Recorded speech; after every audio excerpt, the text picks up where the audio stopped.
태양이 메머드의 등 위로 붉게 타오르며 지평선 아래로 가라앉고 있습니다. 이곳은 마지막 빙하기의 끝자락. 거대한 얼음 장벽이 잠시 물러난 사이 드러난 광활한 초원지대입니다. 차가운 바람은 대지를 휩쓸고 지나가며 억새풀들은 마치 파도처럼 일렁입니다.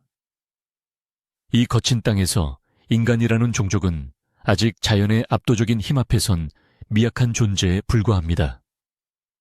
그러나 동시에 그들은 도구를 사용하고 불을 다루며 지구상에서 가장 끈질긴 생명력을 증명해 보이고 있습니다. 오늘 우리는 한 부족의 가장 강인한 사내를 주목합니다.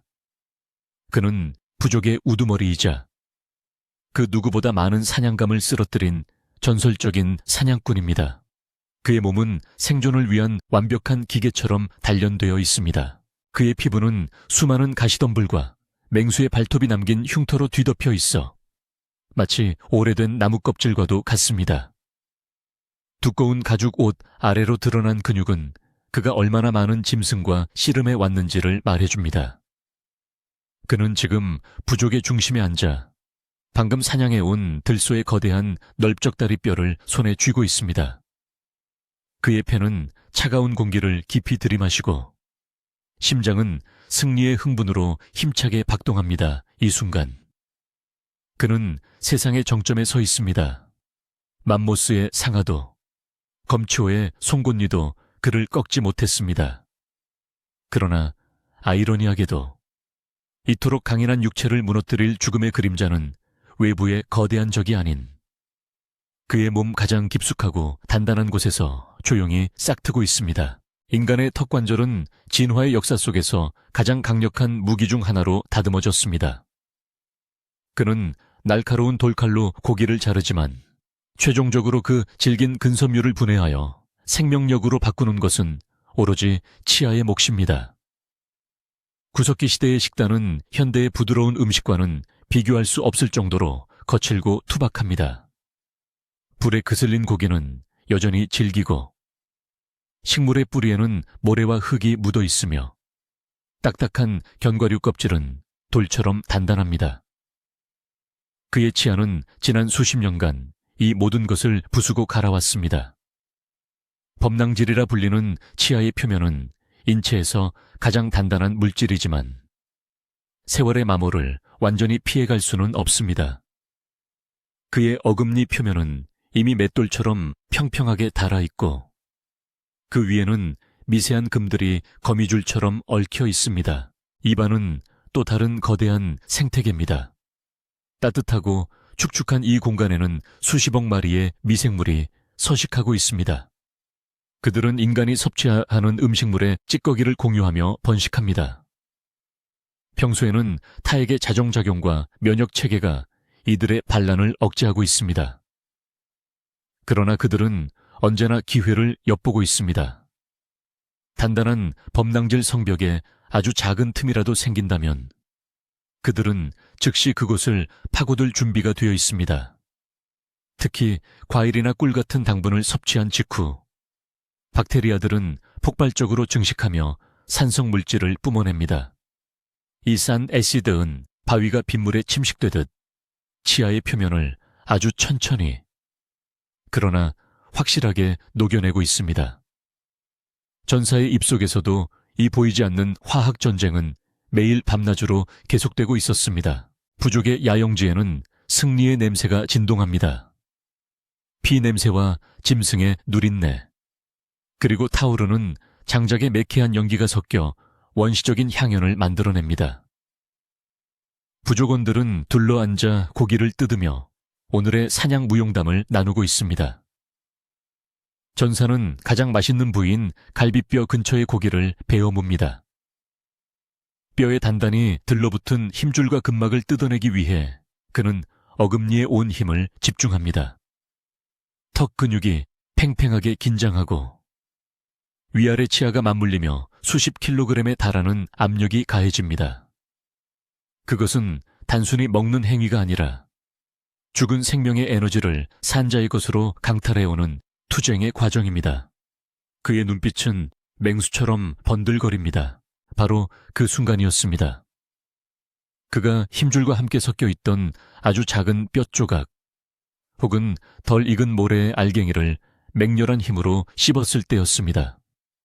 입안 전체를 울리는 둔탁한 파열음은 장작 타는 소리에 묻혀 밖으로 새어 나오지 않았습니다.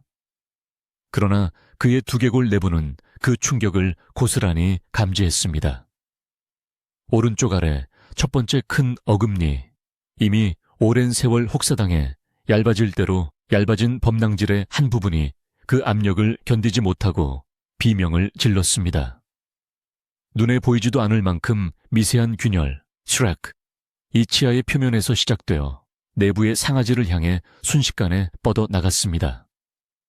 그것은 마치 얼어붙은 호수 위를 달리는 금처럼 빠르고 치명적이었습니다. 이 균열은 단순한 물리적 손상이 아닙니다.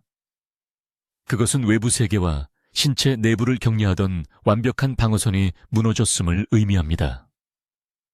범낭질은 신경이 없는 죽은 조직이지만 그 아래 숨겨진 상아질과 치수는 살아있는 신경과 혈관의 보고입니다. 이제껏 밀봉되어 있던 이 신성한 영역이 낯선 외부 환경에 노출되었습니다. 전사는 잠시 씹는 동작을 멈췄습니다. 찌릿한 느낌.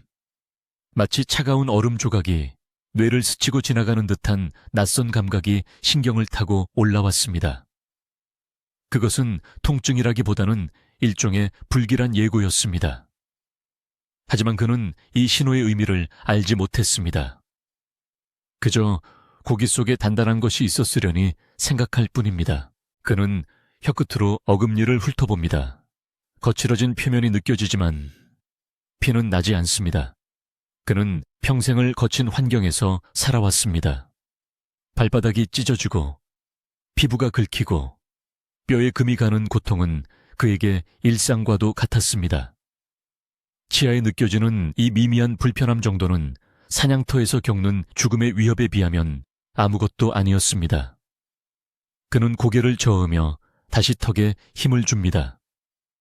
강력한 저작 운동이 재개되면서 고기의 육즙과 함께 입안에 있던 수만 마리의 박테리아가 새로 생긴 균열의 틈새로 밀려 들어갑니다. 그들은 마치 성문이 열리기를 기다렸던 침략군처럼 좁고 깊은 골짜기를 따라 치아의 심장부를 향해 진격을 시작합니다. 이 미세한 틈새는 칫솔질이라는 개념이 존재하지 않던 시기에 치명적인 함정이 됩니다. 고기 섬유질과 음식물 찌꺼기가 그 틈에 끼어들어가 박히게 됩니다. 침, 살리바은 훌륭한 세정제 역할을 하지만 깊숙이 박힌 찌꺼기까지 씻어내기에는 역부족입니다. 틈새에 갇힌 음식물은 천에 의해 부패하기 시작합니다. 박테리아들에게 이것은 끝이 없는 식량이자 완벽한 은신처입니다. 그들은 이곳에 둥지를 틀고 더욱 강력한 산을 배출하며 균열을 넓혀갑니다. 전사가 승리에 도취해 웃고 떠드는 동안 그의 입속에서는 돌이킬 수 없는 붕괴의 카운트다운이 시작되었습니다. 가장 강한 자의 몸에 가장 작은 약점이 뿌리를 내린 것입니다. 밤이 깊어지자 기온은 급격히 떨어집니다. 하늘에는 수많은 별이 쏟아질 듯 박혀 있고 멀리서 늑대들의 울음소리가 들려옵니다. 부족원들은 하나둘씩 가죽 텐트 안으로 들어가거나 모닥불 곁에서 잠을 청합니다. 전사도 자리에 눕습니다. 배는 부르고 몸은 따뜻합니다. 오늘의 사냥은 성공적이었고 부족은 당분간 굶주림 걱정 없이 지낼 수 있을 것입니다. 그는 만족스러운 한숨을 내쉬며 눈을 감습니다. 오른쪽 턱에서 아주 희미하게 욱신거리는 느낌이 들지만 그는 무시하고 잠에 빠져듭니다. 잠결에 그는 무의식적으로 이를 갈며 금이 간 치아에 더욱 큰 압박을 가합니다. 꿈속에서 그는 거대한 매머들을 쫓고 있습니다. 그의 창은 정확하고 그의 발걸음은 거침이 없습니다. 하지만 현실의 그는 이제 시한부 선고를 받은 것과 다름없습니다. 며칠 전까지만 해도 그의 적은 초원 위의 맹수들이었지만 이제부터 그의 진짜 적은 자신의 몸 안에 있습니다. 이 적은 잠들지도 않고 지치지도 않으며 자비를 베풀지도 않을 것입니다. 어금니 깊은 곳으로 침투한 박테리아들은 이제 신경을 향한 긴 터널을 뚫고 있습니다. 그들이 신경 펄프에 도달하는 순간 지옥의 문이 열릴 것입니다. 전사의 전성기는 오늘 밤으로 끝이 났습니다. 내일의 태양이 떠오르면 그는 더 이상 어제의 그가 아닐 것입니다. 바람이 거세지며 모닥불의 불씨가 사방으로 흩어집니다. 불꽃은 어둠 속에서 잠시 빛나다 이내 사라집니다. 마치 인간의 생명처럼 더덥고 위태롭습니다. 대자연은 냉정하게 이 모든 과정을 지켜보고 있습니다. 강한 자가 살아남는 것이 자연의 법칙이지만 때로는 가장 사소한 우연이 가장 거대한 운명을 결정짓기도 합니다. 돌멩이 하나에 발이 걸려 넘어진 매머드처럼 모래알 만한 뼈 조각 하나가 위대한 전사를 쓰러뜨리려 하고 있습니다. 역사는 종종 영웅들의 거창한 죽음을 기록하지만 실제로 많은 고대 인류를 멸망으로 이끈 것은 칼이나 창이 아닌 썩어가는 치아 한 개였습니다. 이제 곧 계절이 바뀔 것입니다. 따뜻했던 늦여름의 바람 끝에 차가운 냉기가 실려오고 있습니다. 다가오는 겨울은 그 어느 때보다 혹독할 것입니다. 그리고 그 추위는 전사의 턱을 통해 뼛속까지 파고들 것입니다. 보이지 않는 균열은 이제 돌이킬 수 없는 협곡이 되어 그의 생명을 집어삼킬 준비를 마쳤습니다. 부족의 안위를 책임지던 든든한 어깨 위로 고통이라는 이름에 보이지 않는 짐이 내려앉았습니다. 우리는 이제 이 위대한 사냥꾼이 어떻게 무너져가는지, 그리고 그 과정이 얼마나 처절하고 고독한 싸움이 될지를 목격하게 될 것입니다. 비극의 서막은 이미 올랐습니다. 초원의 색채가 변하고 있습니다. 끝없이 펼쳐진 녹색의 바다는 어느새 황금빛과 갈색으로 퇴색되어 가고 대지의 생명력은 뿌리 깊은 곳으로 숨어듭니다. 가을이 도래했습니다. 빙하기의 가을은 낭만적인 계절이 아닙니다. 그것은 생명체들에게 곧 닥쳐올 죽음의 추위에 대비하라는 냉혹한 경고장과도 같습니다. 바람에는 날카로운 칼날이 숨겨져 있어 피부를 스칠 때마다 서늘한 전율을 일으킵니다. 부족은 이동을 서두릅니다. 먹잇감이 풍부했던 여름 야영지를 뒤로 하고 겨울을 나기에 조금이라도 더 안전한 동굴지대를 향해 긴 행군을 시작합니다.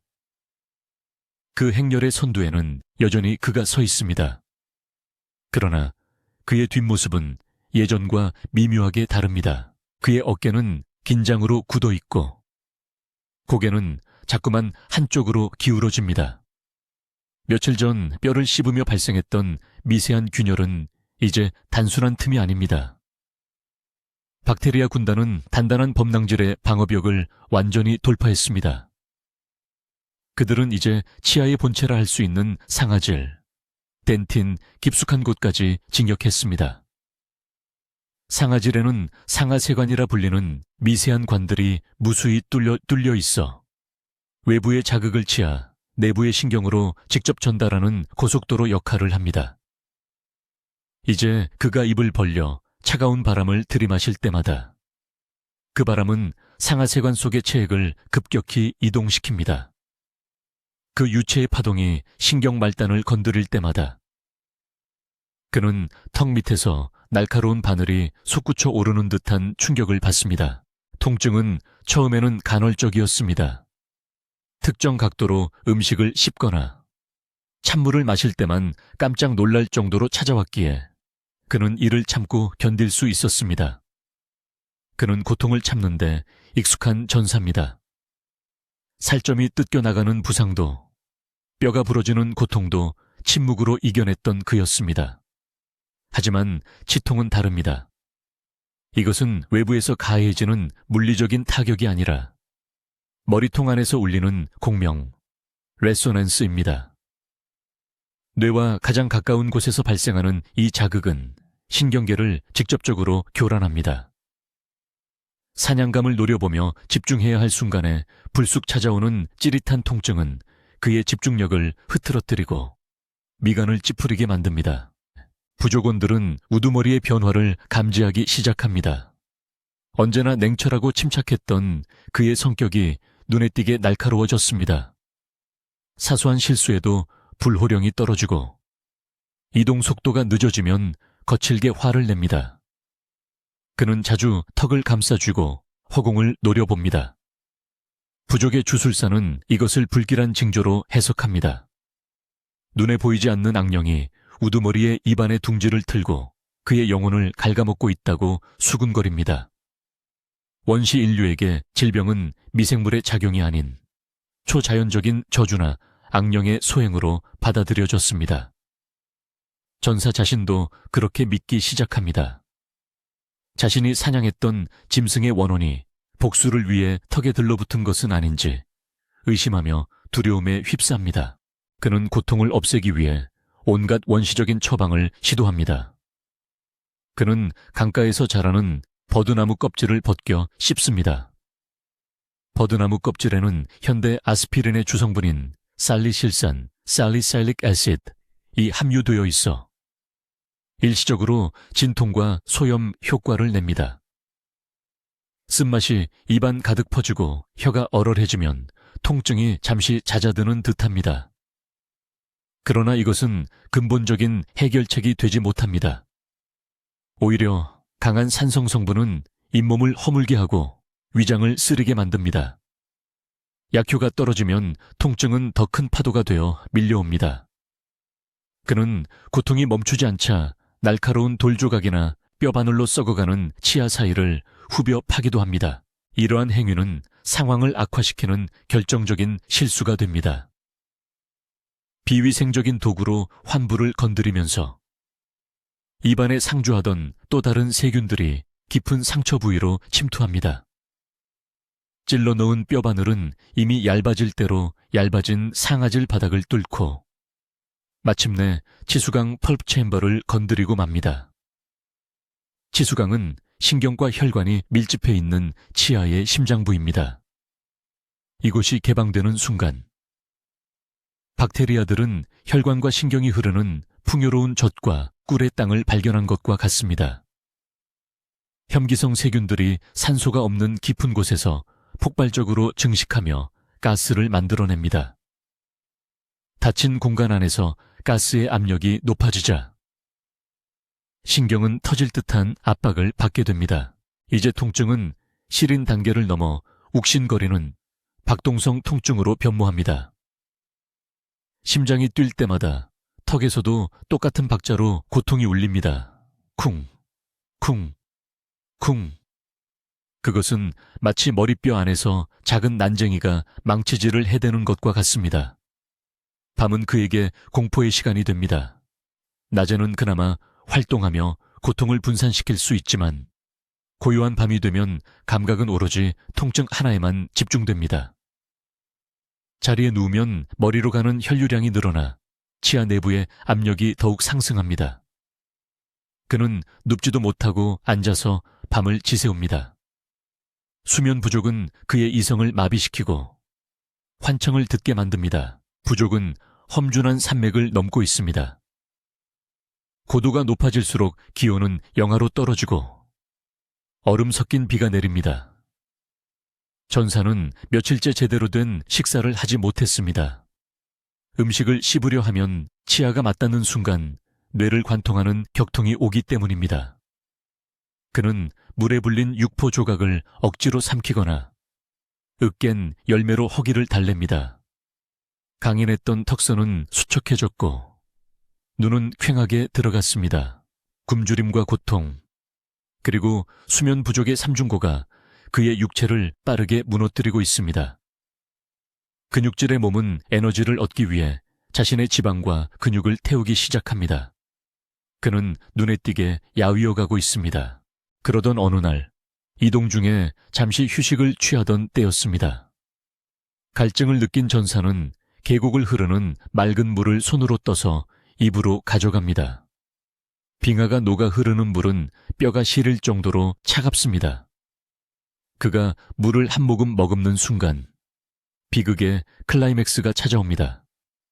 차가운 물줄기가 구멍 뚫린 치아를 통해 노출된 신경 조직에 직접 닿았습니다. 그 순간 발생한 통증은 인간이 느낄 수 있는 한계치를 넘어선 것이었습니다.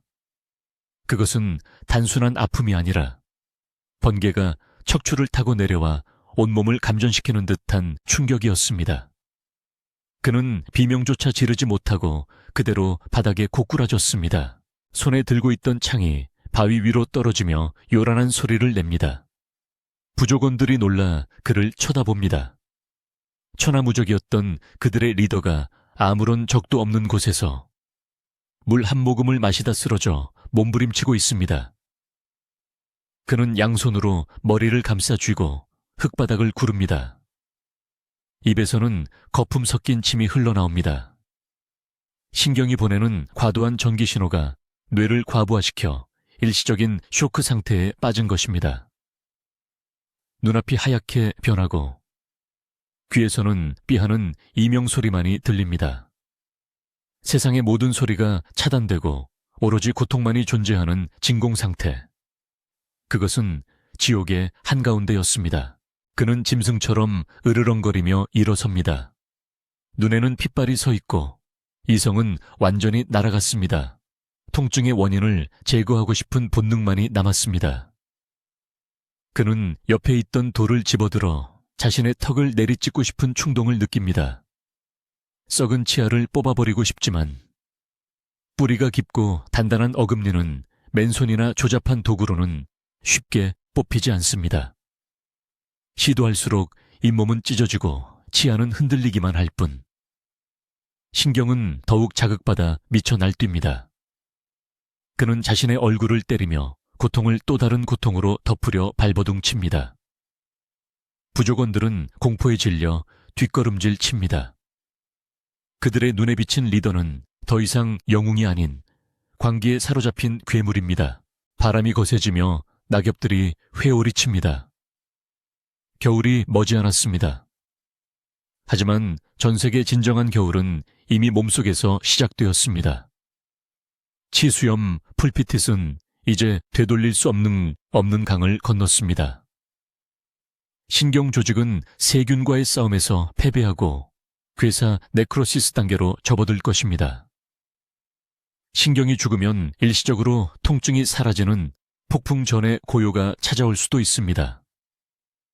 하지만 그것은 치유가 아닙니다.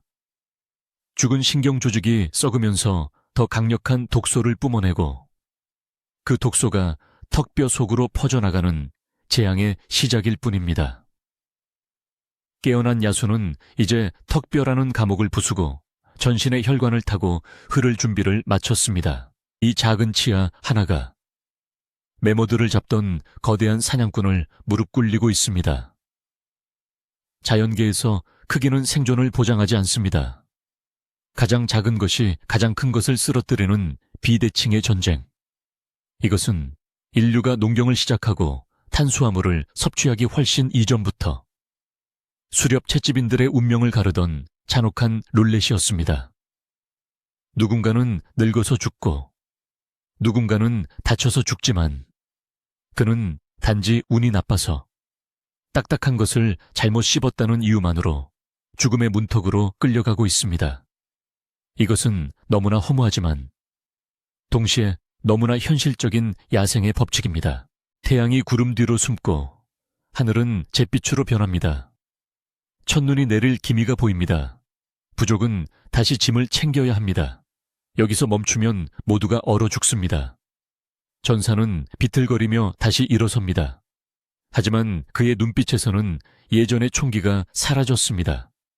그는 이제 리더로서 무리를 이끄는 것이 아니라 단지 고통으로부터 도망치기 위해 걷는 것뿐입니다. 뒤처지면 죽는다는 본능만이 그를 움직이게 합니다. 하지만 그의 몸 안에서 자라나는 감염의 씨앗은 그가 어디를 가든 따라갈 것입니다. 동굴에 도착할 때쯤이면 그의 전쟁터는 입안에서 전신으로 확대될 것입니다. 그리고 그 싸움은 그 누구의 도움도 받을 수 없는 철저히 고독한 사투가 될 것입니다. 하늘에서 쏟아지는 하얀 재앙이 세상을 덮었습니다. 빙하기의 겨울은 서서히 다가오는 것이 아니라 어느 날 밤 기습적으로 찾아와 모든 것을 얼려버립니다. 부족은 가까스로 거대한 석회암 동굴에 도착했습니다. 입구에는 두꺼운 가죽막이 쳐졌고 안쪽 깊숙한 곳에는 생명을 지킬 모닥불이 피어올랐습니다. 밖에서는 눈보라가 맹수처럼 울부짖으며 동굴 입구를 두드립니다. 세상은 하얀 감옥이 되었고 부족은 그 안에 갇혔습니다. 하지만 진정한 감옥은 이 동굴이 아닙니다. 부족의 우두머리였던 전사. 그가 갇힌 곳은 바로 자신의 무너져가는 육체라는 감옥입니다. 그는 이제 모닥불 가장자리, 어둠이 짙게 깔린 구석에 웅크리고 있습니다. 며칠 전 그토록 그를 괴롭히던 날카로운 통증이 거짓말처럼 사라지는 순간이 있었습니다. 그것은 신경이 박테리아와의 사투 끝에 완전히 괴사 네크로시스 했기 때문입니다. 치아 내부에 살아있던 조직이 모두 죽어버리자 고통을 전달할 전령조차 사라진 것입니다. 그는 잠시 안도했습니다. 악령이 물러갔다고 생각했습니다. 그러나 그것은 평화가 아니었습니다. 성벽이 완전히 함락되어 적군이 성 안으로 쏟아져 들어오기 직전에 불길하고 적막한 고요였습니다. 죽은 신경조직은 부패하기 시작했고 그 썩은 찌꺼기들은 세균들에게 더할 나위 없는 영양분이 되었습니다. 이제 전쟁터는 치아 내부에서 턱뼈, 알볼랄본의 속으로 확장되었습니다. 시야 뿌리끝, 뼛속 깊은 곳에 고름주머니 농양, 압세스가 형성되기 시작했습니다. 백혈구와 죽은 세포, 그리고 수조마리에 박테리아가 뒤엉킨 이 노란 액체는 빠져나갈 곳을 찾지 못해 뼈 안에서 압력을 높여갑니다. 뼈는 단단하지만 내부에서 팽창하는 압력에는 취약합니다. 농양은 마치 풍선처럼 부풀어 오르며 주변의 골조직을 녹여냅니다. 이제 그가 느끼는 고통은 날카로운 찌릿함이 아닙니다. 그것은 묵직하고 둔탁하며 턱뼈 전체가 터져버릴 듯한 압박감입니다. 얼굴 한쪽이 눈에 띄게 부어오르기 시작합니다. 날렵하고 강인했던 그의 턱선은 사라지고 기괴하게 일그러진 덩어리만이 남았습니다. 동굴 안은 따뜻하지만 그는 춥습니다. 몸을 사시나무 떨듯 떱니다. 그의 면역체계가 침입자들을 감지하고 전면전을 선포했기 때문입니다. 시상하부는 천 설정점을 강제로 높여 세균의 증식을 억제하려 합니다. 고열이 그를 덮칩니다. 그는 불 곁에 있으면서도 마치 얼음물 속에 들어와 있는 듯한 오한을 느낍니다. 턱 밑의 림프절들은 딱딱하게 굳어 콩알만한 크기에서 호두알만한 크기로 부어올랐습니다. 이것은 방어군이 최전선에 집결했다는 신호이지만 동시에 전환기 매우 불리하게 돌아가고 있음을 의미합니다. 림프절이 막아내기엔 적의 수가 너무나 압도적입니다. 그의 변화는 부족 내의 권력 지형을 흔들어 놓습니다. 원시 사회의 규칙은 단순하고 냉혹합니다. 사냥할 수 없는 자는 리더가 될 수 없습니다. 며칠 전까지만 해도 그의 명령에 절대 복종하던 젊은 사냥꾼들의 눈빛이 변했습니다. 존경과 두려움은 사라지고 그 자리에는 의구심과 연민, 그리고 은밀한 야심이 들어찼습니다. 그들은 이제 그에게 사냥 계획을 묻지 않습니다. 대신 자기들끼리 쑥덕거리며 무기를 손질합니다. 전사는 흐릿한 눈으로 그들을 바라봅니다. 으르렁거려 그들을 제압하고 싶지만 입을 벌리는 것조차 불가능할 정도로 턱이 굳어버렸습니다. 트리스무스. 식사는 그에게 고문입니다. 부족원들이 사냥해온 귀한 고기를 앞에 두고도 그는 먹을 수가 없습니다. 턱관절이 부어올라 입이 손가락 하나 들어갈 틈도 없이 다물어졌기 때문입니다. 씹을 수 없으니 삼킬 수도 없습니다. 그는 타오르는 갈증을 해소하기 위해 눈을 녹인 물을 조금씩 흘려 넣을 뿐입니다. 그마저도 붓고 헐어버린 목구멍을 통과할 때마다 자결통을 일으킵니다. 영양 공급이 끊기자 그의 몸은 빠르게 시들어갑니다. 거대했던 이두박근과 허벅지 근육이 눈에 띄게 쪼그라듭니다. 몸은 생존을 위해 축적해둔 지방을 태우고 그것도 모자라 근육 단백질을 분해하여 에너지로 씁니다. 사자는 굶주린 들개처럼 말라가고 있습니다. 고름은 이제 뼈를 뚫고 연조직으로 퍼져나갑니다. 턱뼈를 둘러싼 근육 틈새로 감염이 확산되는 봄과직겸 셀룰리티스 단계에 접어들었습니다. 그의 오른쪽 얼굴은 팽팽하게 부풀어 올라 터질 듯 번들거립니다. 붉게 달아오른 피부는 손만 대도 뜨거운 열기를 뿜어냅니다. 붓기는 턱을 넘어 눈 밑까지 차올라 오른쪽 눈은 퉁퉁 부어 감겨버렸습니다. 한때 천리밖에 사냥감을 포착하던 매의 눈은 이제 고름 속에 파묻혀 앞을 보지 못합니다. 그는 외눈박이 괴물처럼 변해버린 자신의 얼굴을 물웅덩이에 비춰볼 수도 없습니다. 그저 감각만으로 자신이 인간의 형상을 잃어가고 있음을 느낍니다. 동굴 안의 공기는 탁합니다. 하지만 그 중에서도 가장 견디기 힘든 것은 그의 입에서 나는 냄새입니다. 괴사된 조직과 고름이 섞여 만들어내는 악취는 썩은 시체의 냄새와 똑같습니다. 옆에 있던 아내와 아이들조차 슬금슬금 그를 피합니다. 냄새는 본능적으로 죽음과 질병을 경고하는 신호입니다. 그는 철저하게 고립됩니다. 무리의 한가운데에 있지만 그는 혼자입니다. 늑대 무리에서 병든 개체가 도태되듯 그는 부족이라는 유기체에서 서서히 떨어져 나가고 있습니다. 그는 가끔 헛소리를 중얼거립니다. 열에 들떠 부르는 이름들은 이미 죽은 옛 동료들이거나 그가 잡았던 맹수들의 이름입니다. 밤이 깊어지면 고통은 극에 달합니다. 욱신거리는 박동은 이제 머리 전체를 뒤흔듭니다. 고름주머니가 커지면서 주변의 신경들을 압박하기 때문입니다. 그는 벽에 머리를 쿵쿵 찢습니다. 그렇게 해서라도 뇌 속을 울리는 통증을 분산시키고 싶어 합니다. 둔탁한 소리가 동굴 안에 울려 퍼지지만 누구도 그를 말리지 않습니다. 주술사가 다가와 그의 이마에 젤을 바르고 주문을 외우지만 박테리아들에게는 아무런 효력이 없습니다. 주술사는 고개를 저으며 물러납니다. 이것은 신이 내린 벌이며 인간의 손으로 어찌할 수 없는 영역이라고 선언합니다. 그 선고는 사실상 그의 사형 선고나 다름없습니다. 감염은 이제 턱 밑 공간 서브만디블러 스페이스를 넘어 목으로 내려가기 시작합니다. 이것은 가장 위험한 징후입니다. 기도를 둘러싼 조직들이 부어오르면서 숨구멍을 조여오기 때문입니다. 이를 루드비히 안자이나 루딕스 앵기나라고 부르는 치명적인 합병증의 전조입니다. 그는 숨을 쉴 때마다 쇳소리를 냅니다.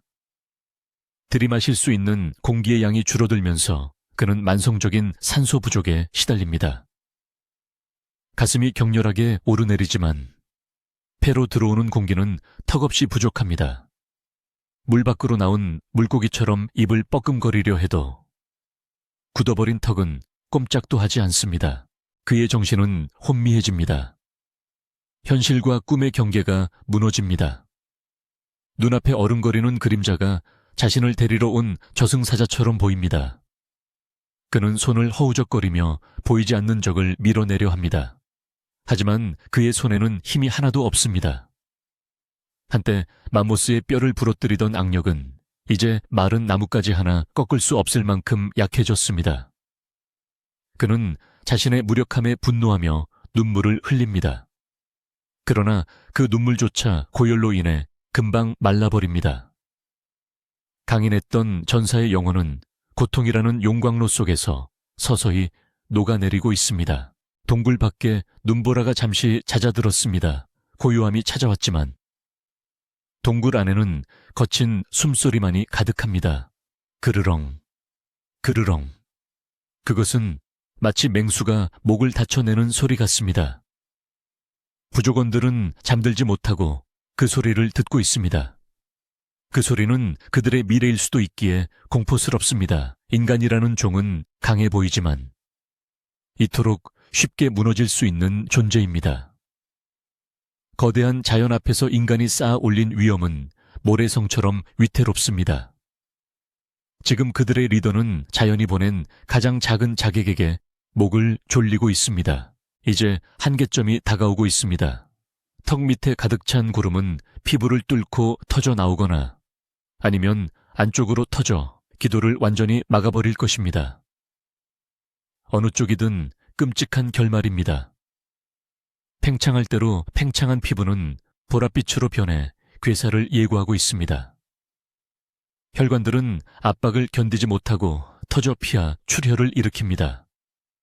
그의 얼굴은 이제 사람이 아닌 붉고 검은 덩어리처럼 보입니다. 그는 마지막 남은 의식을 붙잡고 필사적으로 호흡하려 애씁니다. 생명에 대한 본능적인 집착만이 꺼져가는 불씨를 겨우 붙들고 있습니다. 이 밤이 지나면 그는 더 이상 이 세상에 없을지도 모릅니다. 아니, 살아있다 해도 그는 이미 죽은 것이나 다름없습니다. 사냥할 수 없는 사냥꾼, 씹을 수 없는 포식자에게 남은 것은 도태뿐입니다. 그는 지금 인류 역사상 수없이 반복되었을, 그러나 기록되지 않은 비극의 한가운데에 서 있습니다. 항생제 한 알이면 나을 수 있었을 이 병이 수만 년 전에 그에게는 호랑이보다 더 무서운 재앙이었습니다. 동굴 밖에 차가운 바람이 바위 틈새로 스며들어 그의 뜨거운 이마를 식혀주지만 그의 몸 안에서 타오르는 염증의 불길은 끌 수 없음이야. 끌 없습니다. 포위망은 완전히 좁혀졌습니다. 겨울의 심장이 고동치는 깊은 밤입니다.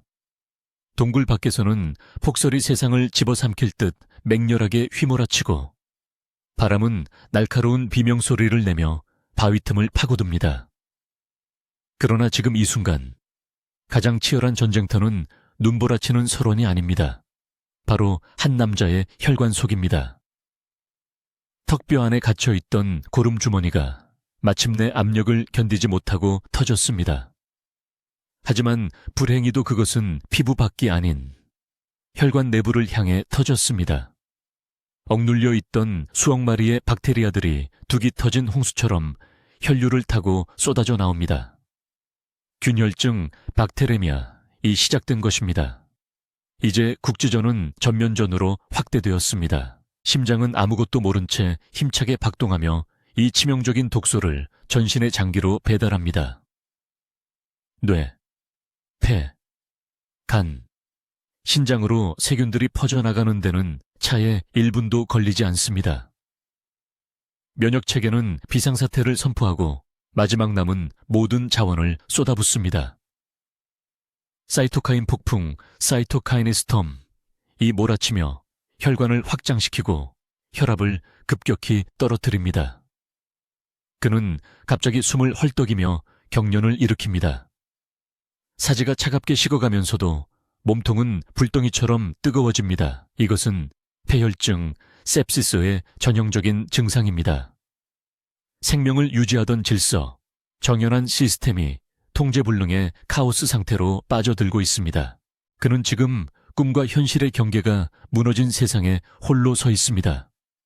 고열은 그의 뇌를 지글지글 끓이며 환각을 만들어냅니다. 동굴벽의 일렁이는 모닥불의 그림자가 그에게는 거대한 동굴곰의 형상으로 보입니다. 그는 허공을 향해 손을 휘젓습니다. 그의 의식 속에서 그는 지금 병들어 누워있는 것이 아닙니다. 그는 젊은 시절의 전성기로 돌아가 맹수들과 용감하게 맞서 싸우고 있습니다. 그는 보이지 않는 창을 들어 찌르고 존재하지 않는 방패로 공격을 막아냅니다. 그의 입에서 흘러나오는 웅얼거림은 고통의 신음이 아니라 적을 향한 위협적인 포효입니다. 하지만 현실의 그는 처참하기 그지없습니다. 퉁퉁 부어오른 목은 기도를 짓눌러 숨구멍을 바늘구멍만큼 좁혀 놓았습니다. 그는 들이마시는 공기보다 뱉어내는 숨이 더 많은 얕고 빠른 호흡을 반복합니다. 산소 부족으로 인해 입술과 손톱은 파랗게 질려가는 청색증 시아노시스를 보입니다. 부족원들은 공포에 질린 눈으로 그를 바라봅니다. 악령과 싸우는 듯한 그의 기괴한 몸짓은 살아있는 사람의 것이라고는 믿기지 않습니다. 그들은 그가 악령에게 영혼을 빼앗기고 있다고 믿으며 그에게 다가가지 못한 채 멀찍이 떨어져서 두려움에 떨고 있습니다. 탈수 증세가 극에 달했습니다. 며칠째 물 한 모금 제대로 넘기지 못한 그의 피는 진흙처럼 끈적해졌습니다. 신장은 혈액 속의 독소를 걸러내기를 멈추고 기능을 정지합니다. Renal failure.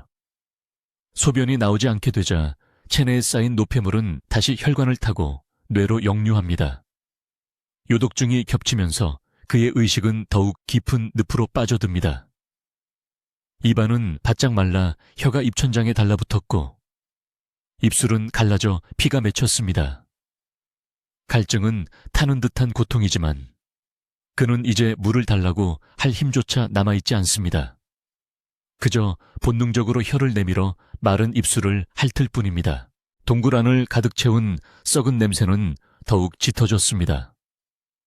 턱 밑에서 시작된 괴사는 가슴 위쪽까지 번져 피부가 검붉게 변색되었습니다. 살이 썩어가는 냄새는 죽음이 이미 그의 곁에 와 앉아있음을 알리는 확실한 증거입니다. 야생의 동물들은 이 냄새를 맡으면 병든 개체를 버리고 떠나지만 인간인 부족원들은 차마 그를 버리지 못하고 곁을 지킵니다. 하지만 그들이 해줄 수 있는 것은 아무것도 없습니다. 차라리 고통을 끝내주기 위해 숨을 끊어주는 것이 자비일지도 모른다는 끔찍한 생각이 그들의 머릿속을 스치지만 누구도 감히 실행에 옮기지는 못합니다. 폐혈성 쇼크, septic shock가 찾아옵니다. 혈압이 생존 불가능한 수준으로 떨어집니다. 주요 장기로 가는 혈류량이 급감하면서 다발성 장기 부전이 시작됩니다. 뇌는 산소를 공급받지 못해 서서히 기능을 멈춥니다. 아이러니하게도 뇌 기능이 저하되면서 그토록 그를 괴롭히던 통증도 점차 희미해집니다. 고통을 느끼는 감각마저 마비되는 단계에 이른 것입니다. 그는 이제 편안함을 느낍니다. 뜨거운 열기도, 찢어질 듯한 턱의 통증도, 숨막히는 답답함도 멀리 사라지고 눈앞에는 하얀 빛만이 아른거립니다. 그의 환각 속에서 눈보라는 멈추고 따스한 봄날의 햇살이 비칩니다. 그는 끝없이 펼쳐진 푸른 초원 위에 서 있습니다. 저 멀리서 그가 평생 쫓았던 거대한 매머드 떼가 유유히 걸어가고 있습니다. 그는 창을 고쳐주고 달리기 시작합니다. 다리에는 힘이 넘치고 폐는 상쾌한 공기로 가득 찹니다.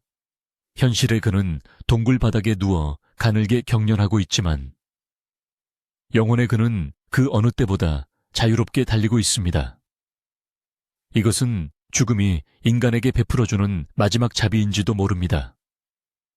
육체가 붕괴되는 가장 고통스러운 순간에 정신을 가장 행복했던 기억 속으로 도피시키는 메커니즘입니다. 갑자기 그의 몸이 활처럼 휘어집니다. 마지막 남은 생명력이 최후의 저항을 시도하는 것입니다. 심장은 꺼져가는 불씨를 되살리기 위해 미친 듯이 박동하지만 텅 빈 펌프질일 뿐입니다. 그는 눈을 번쩍 뜹니다. 초점 없는 동공이 허공의 한 점을 응시합니다. 그는 무엇을 보고 있는 것일까요? 다가오는 죽음의 그림자일까요? 아니면 먼저 떠난 조상들의 영혼일까요? 그의 입이 벌어지며 소리 없는 절규가 터져 나옵니다. 굳어버린 턱관절이 억지로 열리며 뼈가 으스러지는 소리가 났을지도 모릅니다. 하지만 그는 더 이상 아픔을 느끼지 않습니다. 그의 호흡이 불규칙해집니다. 한번 몰아쉬고 한참을 멈췄다가 다시 거칠게 내뱉는 임종호흡, 체이니스톡스 레스피레이션이 나타납니다. 가슴이 크게 오르내릴 때마다 목구멍에서는 가래 끓는 소리가 납니다. 턱 밑에 고름이 기도로 흘러 들어가고 있습니다. 그는 이제 자신의 침과 고름에 익사하고 있는 셈입니다. 부족원들은 숨을 죽이고 그 과정을 지켜봅니다. 모닥불이 사그라들며 동굴 안이 어둑해집니다. 그림자가 길어지며 그의 얼굴을 덮습니다. 마치 어둠이 그를 데려가려는 듯이 보입니다. 밖에서는 늑대무리가 울부짖습니다. 그들은 바람에 실려오는 죽음의 냄새를 맡고 동굴 근처를 배회하고 있습니다.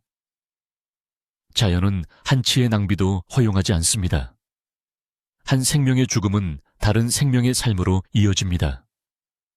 위대한 전사의 육체도 결국은 자연의 순환고리 속으로 돌아갈 단백질 덩어리에 불과합니다. 하지만 인간들은 그 사실을 받아들이기 힘들어합니다. 그들에게 그는 단순한 고깃덩어리가 아니라 부족을 지키던 방패이자 아버지였기 때문입니다. 흐느끼는 소리가 동굴 안에 낮게 깔립니다. 이제 그의 손끝과 발끝에서부터 냉기가 밀려옵니다. 심장이 피를 보내기를 포기한 말초 부위부터 죽음이 잠식해 들어옵니다. 따뜻했던 전사의 손은 얼음장처럼 차가워졌습니다. 아내가 그의 손을 잡고 문지르며 온기를 전하려 하지만 이미 식어버린 피를 다시 들 수는 없습니다. 그는 서서히, 아주 천천히 세상과의 끈을 놓고 있습니다. 뇌의 불이 하나둘씩 꺼져갑니다. 청각이 가장 마지막까지 남는다고 합니다. 그는 아마도 아내의 울음소리와 밖에서 들리는 바람소리를 들으며 의식의 끈을 놓았을 것입니다. 순간 그가 마지막 힘을 짜내어 상반신을 벌떡 일으킵니다. 의학적으로 설명하기 힘든 임종 직전의 기이한 활력입니다. 그는 퉁퉁 부은 눈으로 부족원들을 한 명 한 명 둘러봅니다. 말을 할 수는 없지만 그 눈빛은 무언가를 말하고 있습니다. 두려움인지, 미안함인지, 아니면 뒷뒤를 부탁한다는 당부인지 알 수 없습니다. 그 시선은 강렬하지만 아주 짧습니다. 그는 다시 통나무가 쓰러지듯 뒤로 넘어갑니다. 쿵 하는 소리와 함께 그의 머리가 차가운 바닥에 부딪힙니다. 그리고 더 이상의 움직임은 없습니다. 가슴의 기복이 멈췄습니다. 코끝에 손을 대어 보지만 따스한 바람은 느껴지지 않습니다. 목의 동맥을 짚어보지만 맥박은 뛰지 않습니다. 위대한 전사, 초원의 지배자, 부족의 태양이었던 남자가 숨을 거두었습니다. 그를 죽인 것은 거대한 맘모스도, 흉포한 검치호도 아니었습니다. 그의 턱뼈 속에 숨어있던 눈에 보이지도 않는 작은 세균들이 이 거인을 쓰러뜨렸습니다. 가장 작은 것이 가장 큰 것을 이긴 것입니다. 동굴 밖에 눈보라는 여전히 맹렬합니다. 자연은 한 인간의 죽음에 대해 아무런 슬픔도 표하지 않습니다. 그저 무심하게 흘러갈 뿐입니다. 하지만 그의 전쟁은 끝났습니다. 고통도, 추위도, 굶주림도 없는 곳으로 그는 떠났습니다. 남겨진 것은 차갑게 식은 육체와 그 육체를 처리해야 하는 산자들의 몫입니다. 그리고 그 육체의 턱뼈 속에는 그를 죽음에 이르게 한 처참한 전쟁의 흔적이 고스란히 남아 있습니다. 먼 훗날, 수만 년의 시간이 흐른 뒤 미래의 인류가 이 뼈를 발견했을 때 그들은 구멍 뚫린 턱뼈를 보며 이토록 강인했던 남자가 겪었을 하늘을 찌르는 고통을 짐작하게 될 것입니다. 이 죽음은 단순한 종말이 아닙니다. 이것은 인류가 불을 사용하고 요리를 하고 부드러운 음식을 먹으며 턱이 작아지고 치아가 약해지는 진화의 대가이기도 합니다. 우리는 문명을 얻는 대신 치통이라는 형벌을 얻었습니다. 전사의 죽음은 그 형벌의 가장 극적인 예시입니다. 이제 밤은 가장 깊은 곳을 지나 새벽을 향해 가고 있습니다. 폭설은 그칠 기미를 보이지 않습니다. 부족은 리더를 잃은 슬픔을 추스르고 날이 밝으면 생존을 위해 또다시 결정을 내려야 합니다. 죽은 자는 말이 없지만 산자는 살아야 하기 때문입니다. 폭설이 멈췄습니다. 며칠 밤낮을 울부짖던 바람도 거짓말처럼 잦아들었습니다. 동굴 밖 세상은 눈이 시릴 만큼 하얀 설원으로 변해 있고 구름 사이로 창백한 태양의 모습을 드러냅니다. 태양빛은 눈슈에 반사되어 동굴 안쪽 깊숙한 곳까지 비스듬히 스며듭니다. 그 빛이 비추는 곳에 어제의 제왕이자 오늘의 시신이 된 남자가 누워 있습니다. 사후 경직 리골 몰티스이 시작되어 그의 몸은 바위처럼 딱딱하게 굳었습니다. 고통으로 일그러졌던 표정은 근육이 이완되면서 기묘하게 평온해 보입니다. 마치 그토록 치열했던 전쟁이 끝났음을 안도하는 듯합니다. 그의 턱은 반쯤 벌어져 있고 그 사이로 문제의 어금니가 희미하게 보입니다. 저 작은 뼈 조각 하나가 이 거대한 육체를 무너뜨렸다는 사실은 보고도 믿기 힘든 잔혹한 진실입니다. 부족권들은 침묵 속에 움직입니다. 빙하기의 장례의식은 슬픔을 나누는 시간이라기보다는 산자와 죽은 자를 분리하는 위생적이고 실용적인 절차에 가깝습니다. 그들은 땅을 파서 그를 묻어줄 수 없습니다. 대지는 영구 동토층 퍼마프로스트로 꽁꽁 얼어붙어 돌도끼로는 흠집조차 낼 수 없기 때문입니다. 시신을 밖에 두면 늑대와 하이에나들이 몰려와 훼손할 것이고 동굴 안에 그대로 두면 부패하면서 남은 사람들에게 또 다른 질병을 옮길 것입니다. 그들은 동굴 가장 깊은 곳, 빛이 닿지 않는 어둠 속의 틈새를 무덤으로 선택합니다. 차가운 공기가 고여있는 그곳은 천연 냉동고와 같아서 시신의 부패를 늦추고 그를 영원한 잠 속에 가두어 줄 것입니다. 남자들은 무거운 돌들을 나릅니다. 그들은 시신 위에 돌을 쌓아 작은 돌무덤 해연을 만듭니다. 이것은 짐승들로부터 시신을 보호하는 방벽이자 그가 이곳에 존재했음을 알리는 유일한 표식입니다. 돌 하나를 놓을 때마다 그들은 그와 함께했던 사냥의 기억을 묻습니다.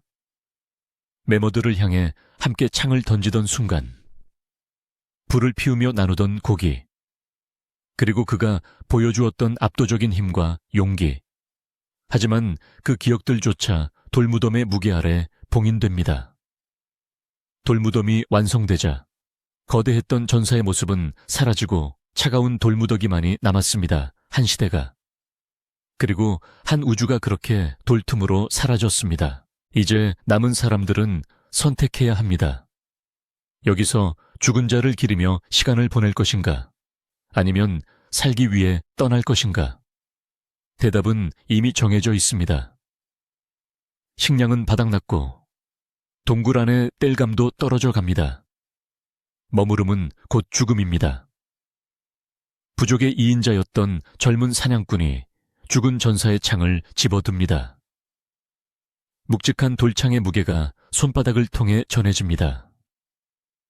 그것은 권력의 이양, Transfer of Power를 의미합니다.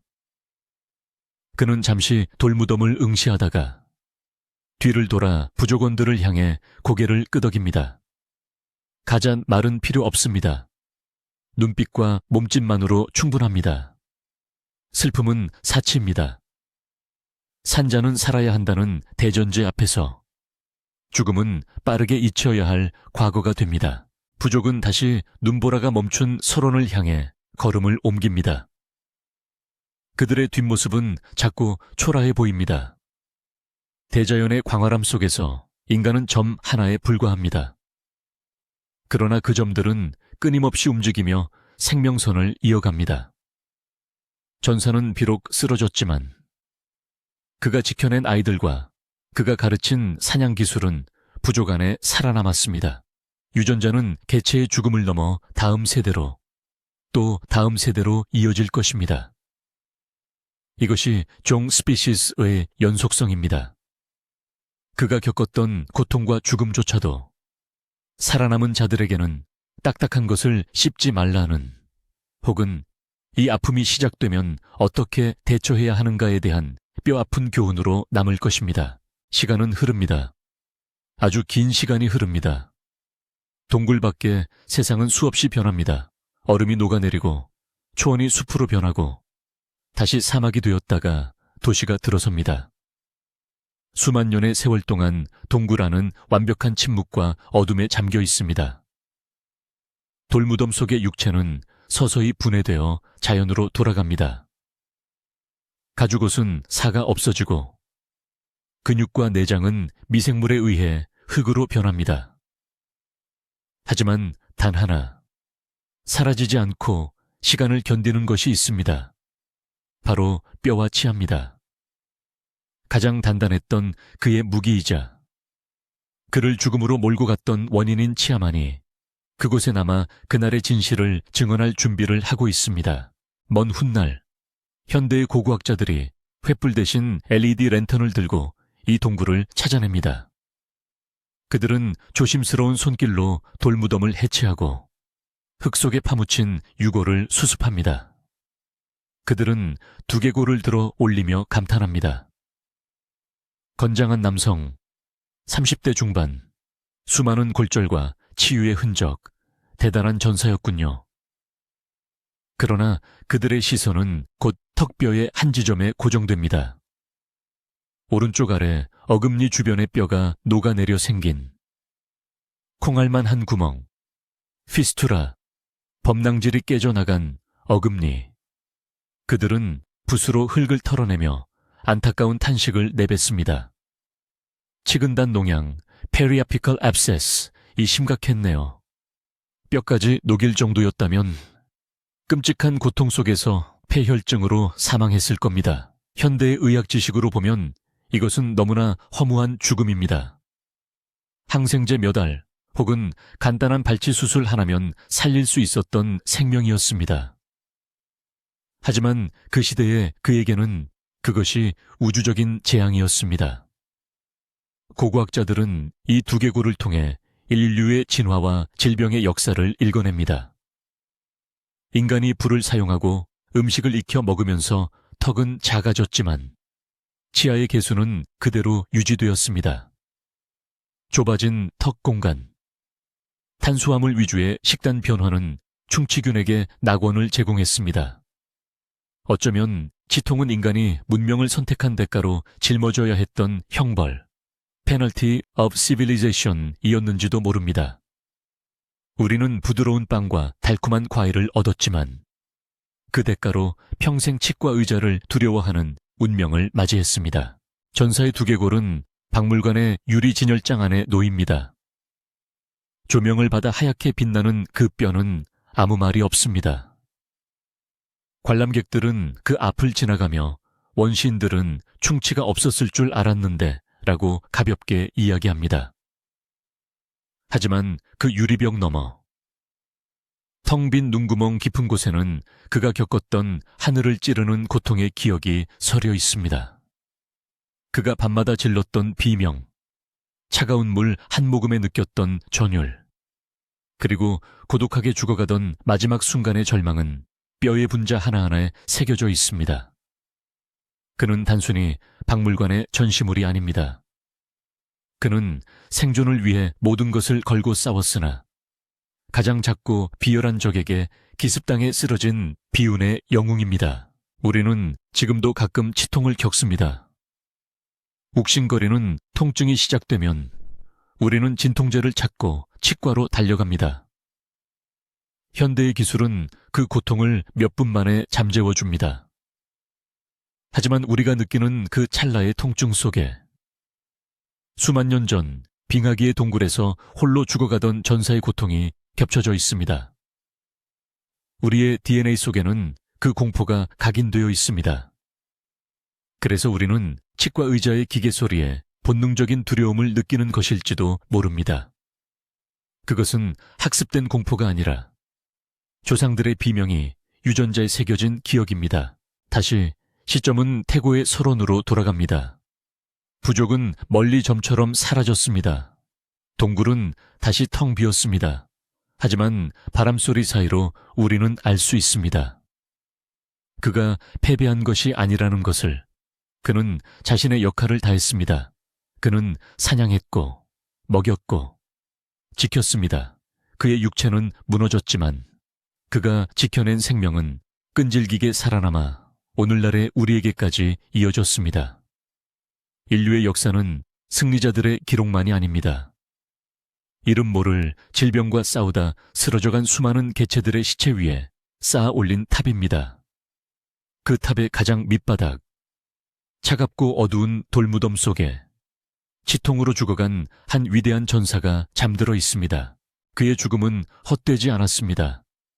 자연은 잔혹하지만 공평합니다. 그는 흙으로 돌아가 다시 풀이 되고 그 풀을 매머드가 먹고 그 매머드를 다시 그의 후손들이 사냥할 것입니다.